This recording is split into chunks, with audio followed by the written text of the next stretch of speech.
wicked. Run when ain't nobody chasing.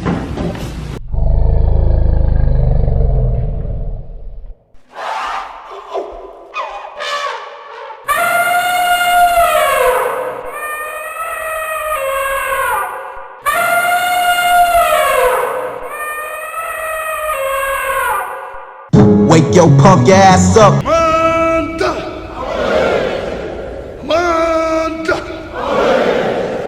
Peace, blessings, and Black Power, family. It's Amaja Owetu coming to you, black at it again.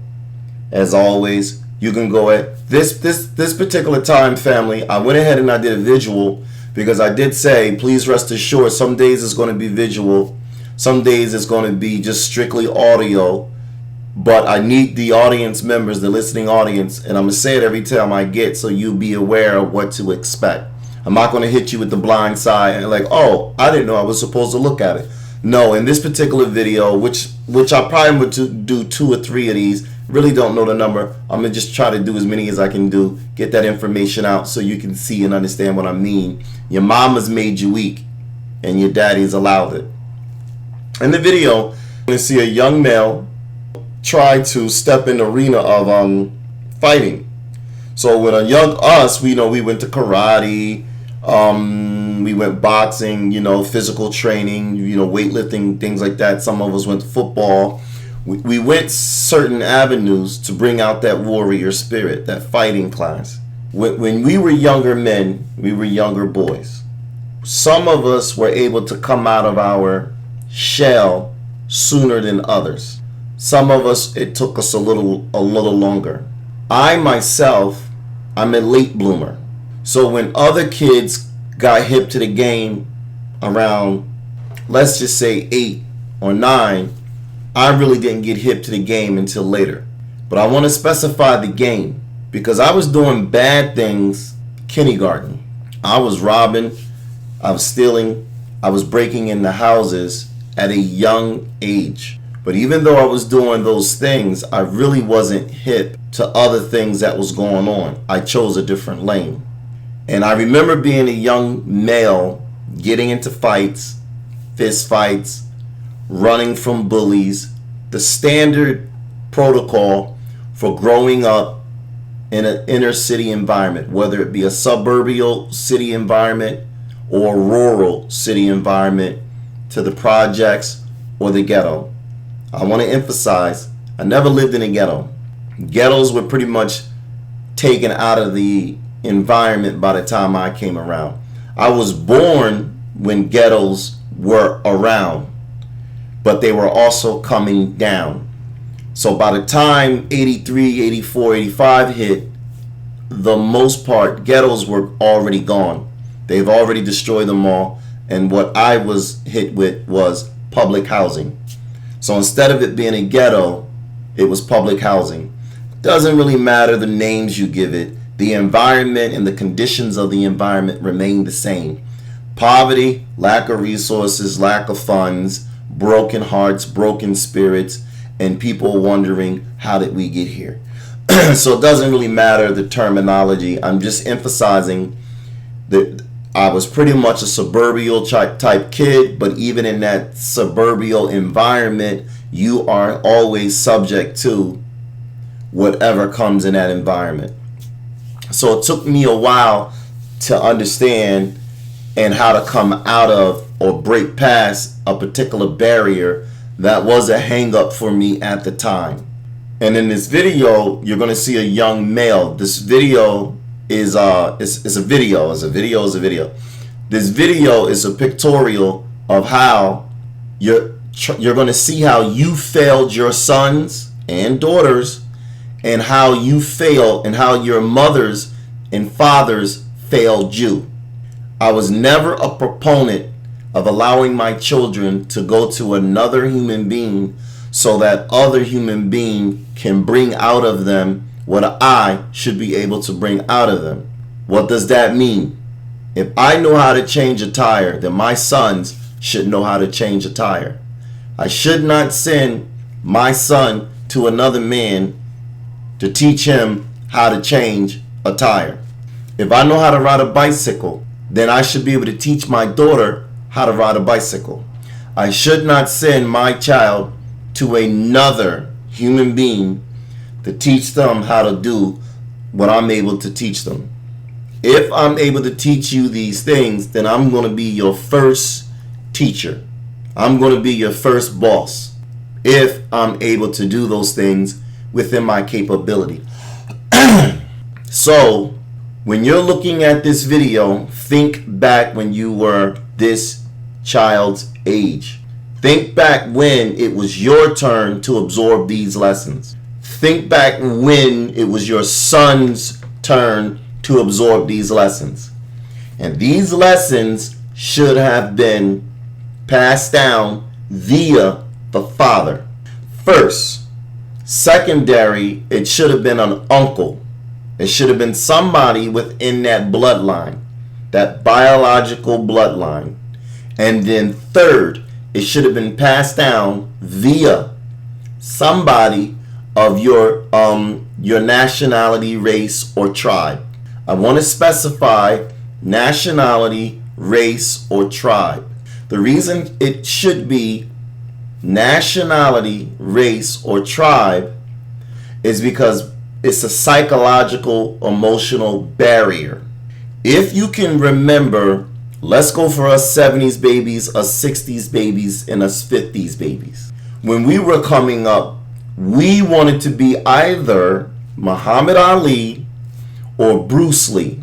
We did not want to be Chuck Norris. We didn't want to be Kelly. What's the guy's name? Kelly with the afro. Lighter skinned guy with the afro. Richard Kelly. I think his name is Richard Kelly.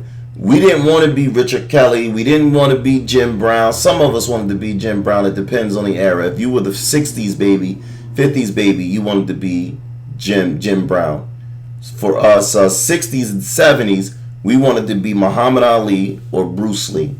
We surely didn't want to be no Chuck Norris. What happens is as you grow up in time, you develop idols. You develop heroes. You develop people you aspire to be like. Not to be exactly like them, but just to draw on certain aspects of them that you found enduring. So, when you were faced with opposition, you will go, well, I'm going to do what he did.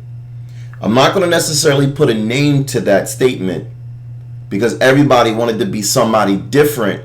But when that time came, you said, I'm going to do what he did.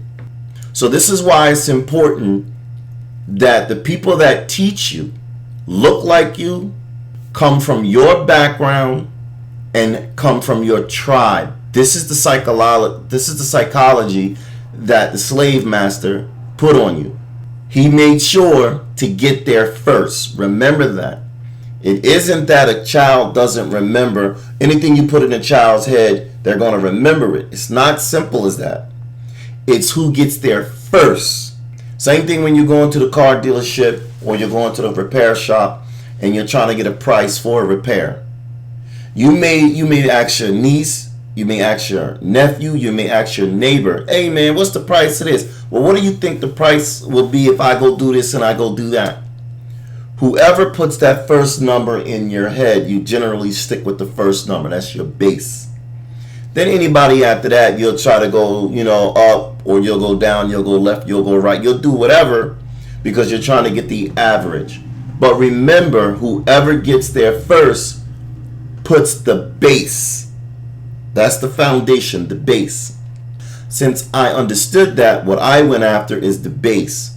If I knew how to change a tire, if I knew how to change spark plugs, if I knew how to cut grass, then I was going to be the one that get there first because I didn't want outsiders to poison my son's head. I got to be clear because I do have children. And the reason why I emphasize my males, because I'm always going to say it's always the male's fault. He's not the cause though. It's his fault, like a cause and effect. It's his fault because he hasn't done the necessary things to fix it. But he's not the cause. African matriarchy is the cause. And then what outsiders did is they exploited it. Because African matriarchy is what it is, it psychologically puts barriers in the male's head. Psychological barriers, emotional barriers in the male's head that prevents that male from crossing certain lines. When that male constructs this psychology to not cross specific lines, it makes him vulnerable when he's facing another human being that is willing to cross the line. Understand, Africa imploded before any other nationality came to conquer the African people. The African people were easily conquered because there were lines they were not going to cross. And it was the women that put that concept in their mind. It didn't start out that way. It did start out patriarchy, where the men were in charge. But like with everything, it's a waiting game. And since women live longer than men, what the women did is they simply they did one of those Samson and Delilah things. Nobody could really go up against Samson. Nobody. He was the biggest, the baddest, the strongest, blah, blah, blah. No nation, no person, nobody could mess with Samson. However, it wasn't Samson by himself. It was also the Samsonites. Samson comes from a tribe where others bestow his type of physical dominance and power. So if you're familiar with the story of Samson and Delilah, only Delilah could get at Samson. But the men weren't able to penetrate the psyche. The men weren't able to beat him. The men weren't able to overpower him. Understand what I'm trying to explain. Africa was a patriarchy. That's when men are in charge. But the same way you see our women today, where they do not want to fall under the leadership and rulership of the black man, well, patterns. I study patterns. That is the same behavior that she displayed in Egypt.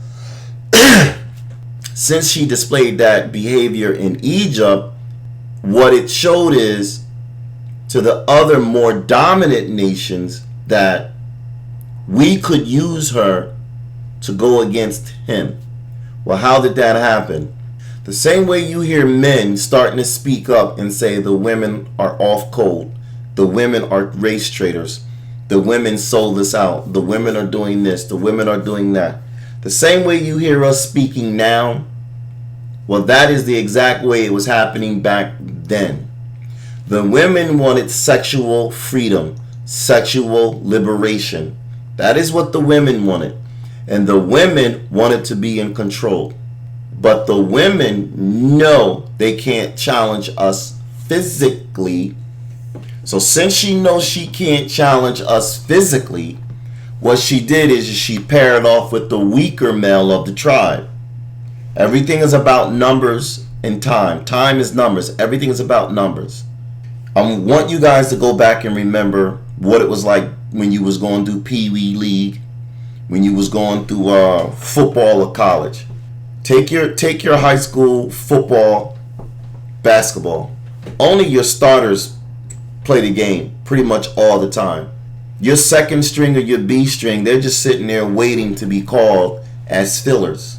If something happens to your starters, then you're calling reinforcements, which is your B string or second string, whatever the terminology. Remember the rites of passage. Some of us were able to pass our rites of passage during the rites of passage time. If we're 13, our 13th birthday, and we have to do this and we have to do that in order to pass the gauntlet, then we had access to this, we had access to that, we were given the trip, we were able to go into the mountains, and we were able to take our, whatever the terminology is, but what it does for us, the individual that passed, is it puts us on a path of acceptance, a path of prestige, a path of Not spoiledness, but privilege. It puts us on a path of privilege.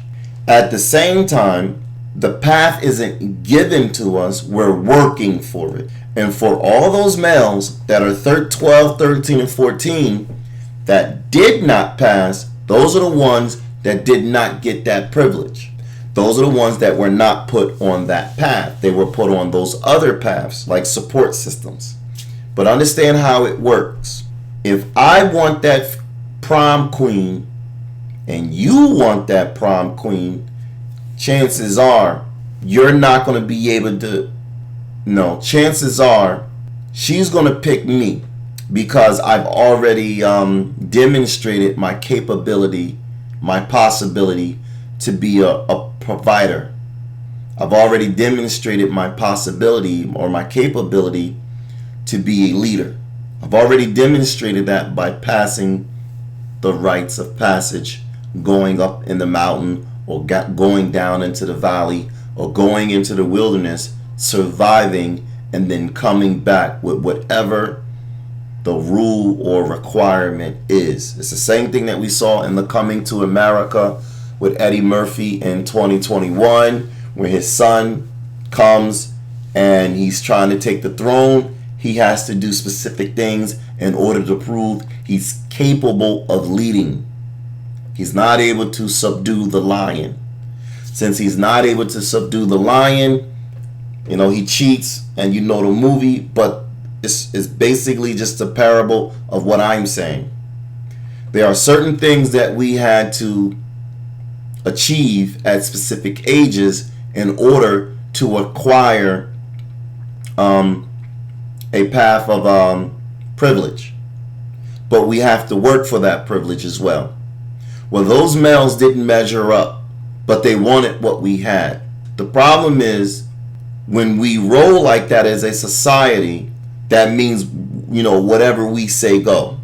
And if the woman doesn't want to do what we say, but she can't beat us, she typically finds a Tyrone or Pookie or Ray Ray. The woman already knows she can't beat us, so she will call on Tyrone, Pookie, or Ray Ray to remove us. Once we're removed, well, how would you get beat up by somebody who's lesser? It's not that they're lesser because they can't fight. They are lesser simply because they didn't pass the rites of passage. If I can lift 400 pounds and he can lift 400 pounds, that means we both can lift 400 pounds. So then what makes me select? Me being select is not the ability to lift 400 pounds. Me being select is the ability to lift 400 pounds and be able to pass the rest of the physical requirements. I can do 100 pull-ups. I can lift 400 pounds. I can run 100 yards in, let's say, 13 seconds. 100 yards in 2 minutes. 100 yards in a minute. Whatever the time ratio is, I'm just trying to explain to you, I meet all the other requirements as well. But rest assured, he could take me out. Whether he meets the requirements or not, he still is opposition. She is no way, no how opposition. The only way she's opposition is by poisoning me. But if I don't eat her food, if I don't do this and I don't do that, then chances are her ability to poison me would be slim to none. It's just not going to happen. Lesser. Anything is possible, but you reduce your chances of it happening if you are aware of how women work. So what she would do, what she is more likely to do, is get in Pookie's or Ray Ray's mind, and when Pookie and Ray Ray or Ray Ray and I are on the battlefield and we're charging in to battle, she can get Pookie or Ray Ray to, put an arrow in my back. Or Pookie and Ray Ray and I could be fighting the opposing enemy, and Pookie could see that I'm about to be attacked, jump from my back, and instead of honoring me and taking care of his duty, which is not to allow another soldier to fall on the battlefield, he would allow that other soldier to kill me so he can report back to whatever her name is and then say, yeah, he died on the battlefield. So then what happens is now that she's in power, she starts to manipulate men to do her bidding. But she's not able to manipulate stronger men to do her bidding. She's fully aware she's manipulating weaker men to do her bidding. She knows what she's doing. And then over the course of time, she teaches men to stomp out the warrior class. When she teaches weaker men to stomp out the stronger men, everything is numbers. What eventually happens is those that possibly have the capability of being stronger men are two things. They're co-opted into the system of matriarchy because you got to get there first, or they're punished. What does that mean? They're punished in a way where they're not looked at as somebody to aspire. They're looked at like, nah, don't do that. Nah, that ain't gonna get you nowhere. So how come what I'm saying sounds very similar to white supremacy racism? In essence, it was done when the Arabs conquered us. It was done when the Asians conquered us. And if we ever get into power, we may not do it to other nations and other nationalities, but we understand the path of power. We would do it to our own kind because we don't want to go back into slavery. So if you're weak, we would try to teach you how to overcome your fears so that you're stronger when you come out of that tunnel and you can face your fears. I say all that to say this. That was 23 seconds. I say all that to say this. This video is going to be my interpretation for fathers to realize where they went wrong in raising their sons, stepsons, nephews, biological sons. I'm also going to show you where uncles went wrong in raising their nephews. I'm going to show you that these are the things that we did wrong.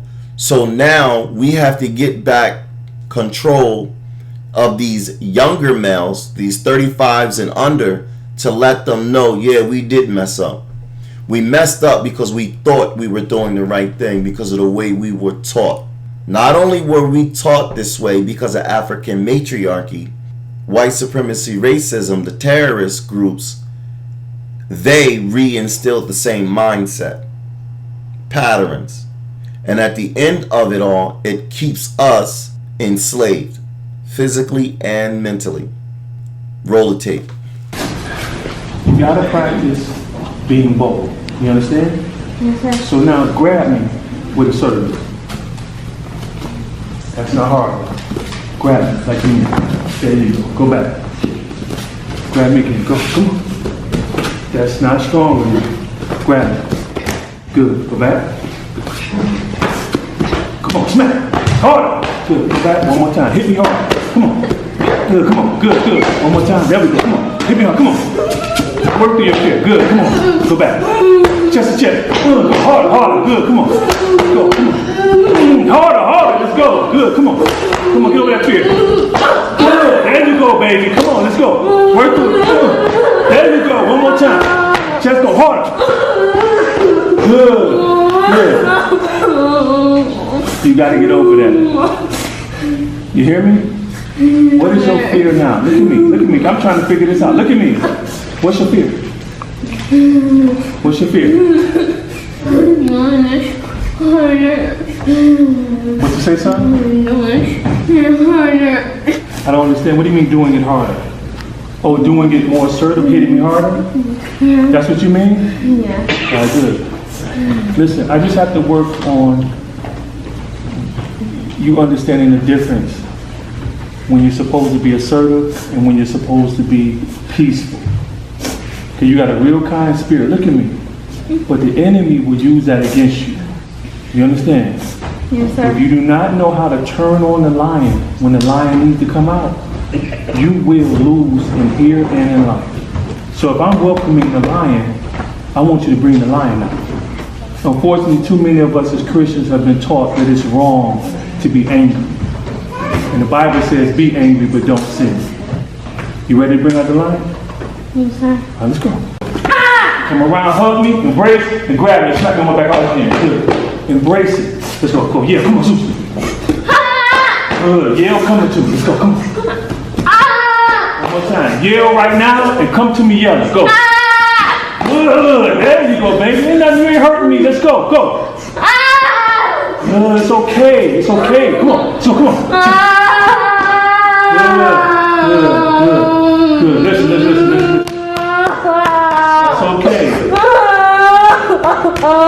okay. Alright? Look at me. I struggle with the same thing. I don't want to bring out the lion in me either. I don't want to bring the lion out. It's scary, isn't it? But what you got to understand, look at me. Yahushua or Jesus need that lion the way this world is now. Remember we talked about Yahushua turning the tables in the temple? Yes, sir. Was he a lamb or a lion? A lion. Remember? Yes, sir. He was a lion. It's okay. We've been lied to. It's okay to be angry as long as you don't sin. Right now, I'm asking you to let loose. Let the lion come out. And it's scary because you don't want to bring it out. But if you don't ever bring it out, Brady, you'll never know how to control it when it comes out. That's why so many boys get in trouble, have temper tantrums, rage, right? So it's a process. I don't like the lion either. I don't like it, but he's needed now. Then the lamb can come out when the lamb is needed. But right now, you got to pull that lion out. Can you give me one more time? Ha! Good. There you go. Embrace it. Enjoy it. Go, Juice. Come on. Ah! Good. Now what I want you to do is this so we can shift that emotion. I want you to smile. All right? Smile now. All right, good. All right, now. Check this out. Now you're tricking your fear. Smile. Let me show you what I'm talking about. Come here, watch this. Come here. You tickle this? All right, now. Sit up. Now, that's crazy. Say you want to go back crying? Listen, I'm trying to teach you something. Now, I need you to shake that fear the same way. It's hard, but you gotta learn. Can you try it again? Yes, sir. All right, let's go. Juice, go. Oh, good. Go again. Juice, come on. Good. Come on. Juice, come on. Good. Then you go back up. Let's go. Juice. Good. See the difference? It's scary, but it's a process that you got to walk through. You are called to be as bold as a lion. Only it's written that the wicked run when ain't nobody chasing.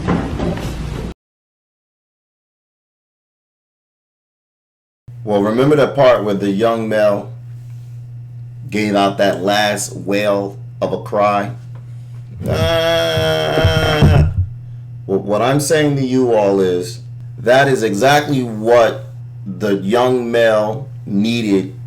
And when I heard that cry myself, even my spirit wanted to jump in and help him and alleviate his pain, even though I know he has to go through it.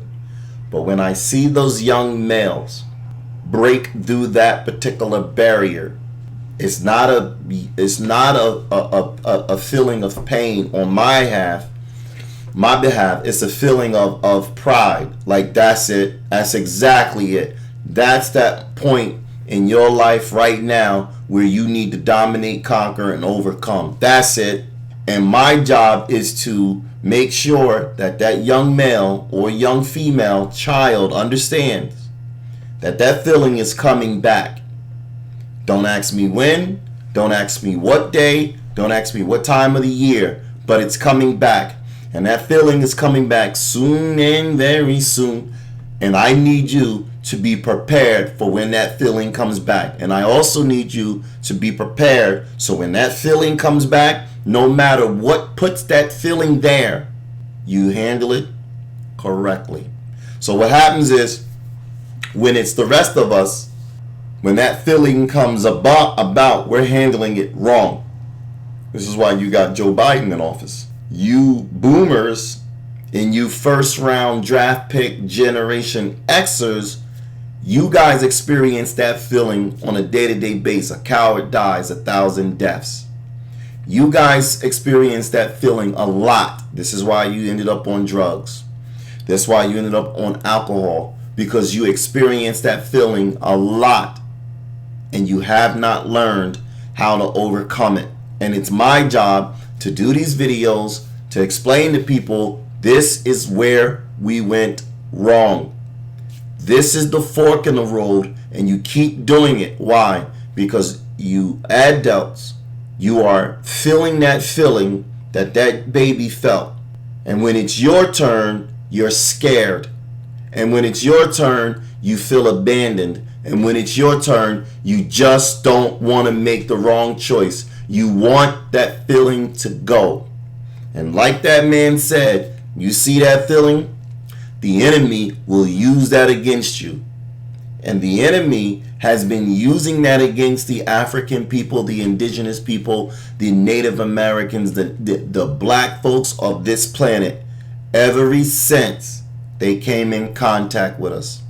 And they've removed the men who have the capability of redirecting that it's not a weakness, but redirecting that energy. For 8,000 years, the African male, the warrior class male, has been silenced.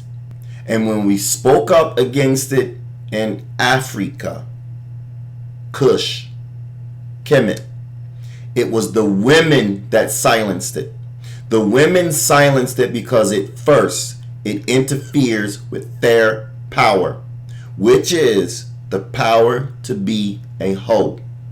A hoe, sexually explicit.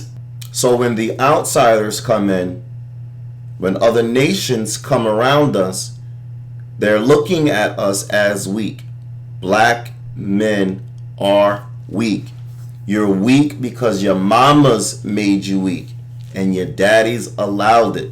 Your daughters are weak because your mamas make sure that they're weak. And what we need to do moving forward is we need to reach out to other heterosexual black men, and we need to reestablish the rules of our kingdom, the code and the laws. And you males, you're gonna have to find it in yourself. You're gonna have to look at other men, how they talk, how they communicate. Yes, you are afraid of black men. Hands down, black men know the difference between the weaker male specimen, and they know the difference between the stronger male specimen. But you're going to have to get over it, because that strength lies within you as well. It's just that it's misdirected, and we need to redirect it so we can rebuild our nation. I'm a sarcastic, tongue-forked person, but I don't mean it in hate, maliciousness, evil. I mean it in justice. I'm glad the COVID-19 is happening. It is time for you coward-ass boomers to go. It is time for you Bible-thumping Christians to go.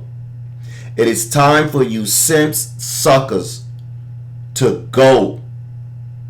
It is time for you bootlicks, you boulays. It is time for you to go. You sold out 8 generations. Look at all, not necessarily 8, but what I mean is 8 in context since the 40s. You sold out so many of us just so you can live a day longer, another day. And now your time is up. I told all of you the line was drawn in the sand 3 years ago, and the evidence and the truth is coming out. And even when you look at the politicians in the government, they're doing a lot of symbolic gestures. Well, the symbolic gestures indicate that they know something is wrong. Even if they're not going to give you reparations, it's an indicator something is wrong, that they know it is wrong. So they're going to paint a bunch of murals throughout the city. They're going to do some commercials to where you emphasize black girls' hair. They're going to do interracial marriages or couples on commercials to try to appeal to the coon class. It's symbolic gestures to make it seem like they understand our pain. So they're going to do specific things to show that change is coming. But if they're doing symbolic gestures, that means they're taking an L, ladies and gentlemen. They're taking an L, ladies and gentlemen. Yes, you do have to detox yourself from being addicted to all things white. You really, really do. In order to overcome what they've done to our brains, our minds, it is time for us to come to class. And you all stop us from talking. The warrior class doesn't stop you all from talking. We're always trying to edify you. The warrior class doesn't stop you all from talking. We're always trying to politicize you. We know you have intentions. We know you have a brain. We know you see what's going on. We also know you're not going to cross the line. Since we know that you're not going to cross the line, we pretty much don't want to put you nowhere on that battlefield. Yes, there are full-blooded individuals that have been to the United States military and they've experienced battle. They ain't crossing that line. They will not challenge the dominant society, the terroristic dominant society. They will not challenge them. They've had bullets fly over their head. They had a bullet go in them and they put bullet in other people, but they will not challenge the dominant terroristic society. They will not do that.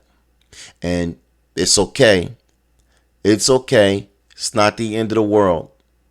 But when you go down there to them voting polls, that's when you fight for me. Because my kind, we're going to go out here and we're going to bust a cop in his head. We're going to go out here and you can see those guys in the street. They're starting to shoot back at the cops.